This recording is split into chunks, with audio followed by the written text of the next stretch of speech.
The Iron Path: How America Carved Mountains and Changed the World.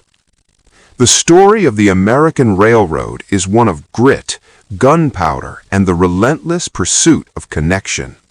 In the mid-19th century, the United States was a divided land, separated by the formidable Sierra Nevada and Rocky Mountains.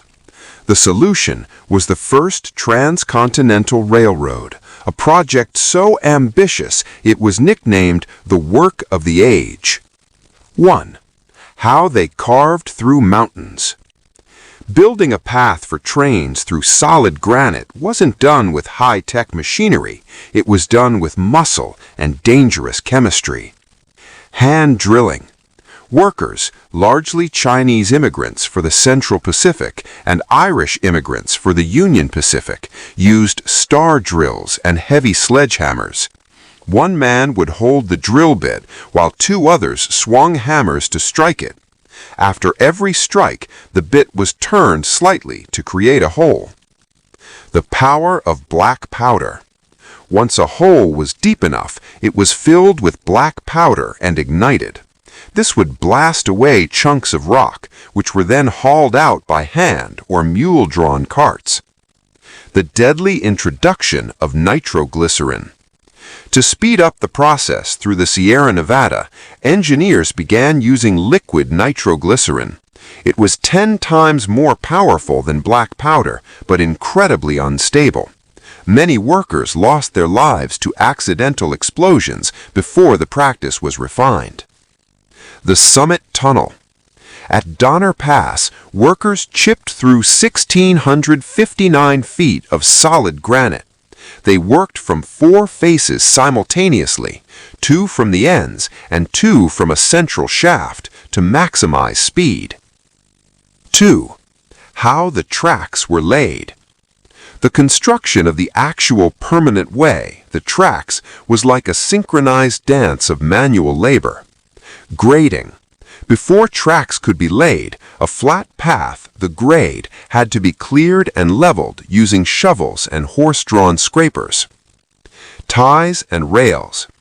Wooden ties were laid down first, then teams of men would drop heavy iron rails, each weighing about 500 to 700 pounds, onto the ties. The spiking ceremony. Gandhi dancers would use heavy hammers to drive iron spikes into the wood to secure the rails. On a good day, the Union Pacific crews could lay up to 10 miles of track. 3.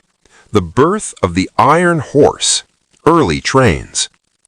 Locomotives in the 1860s, like the famous Jupiter and number 119, were masterpieces of steam engineering. The boiler. These were wood or coal-burning engines.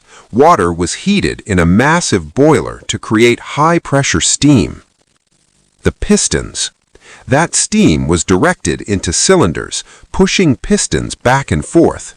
This linear motion was converted into circular motion by connecting rods attached to the massive driving wheels. Construction. Most of these early trains were built in foundries in the eastern U.S., like the Baldwin Locomotive Works, and had to be shipped in pieces or driven over existing lines to reach the construction fronts. 4. The cost of a journey. Ticket prices. Traveling by train was a luxury compared to a bumpy stagecoach, but it wasn't cheap. First-class luxury.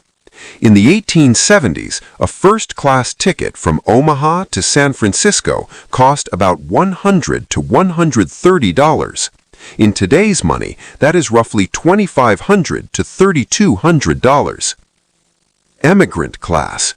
For those moving west with very little, emigrant class tickets were available for about $40, $1,000 today.